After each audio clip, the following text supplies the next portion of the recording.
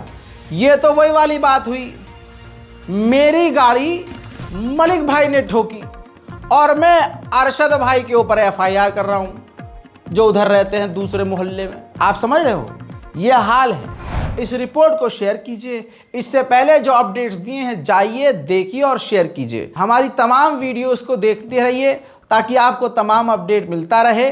अपनी राय comment section में ज़रूर लिखिएगा। वीडियो को लाइक करना मत भूलिएगा। मैं हूं रज़ा और आप देख रहे थे रज़ा ग्राफी अनस्क्रिप्टेड। जय हिंद।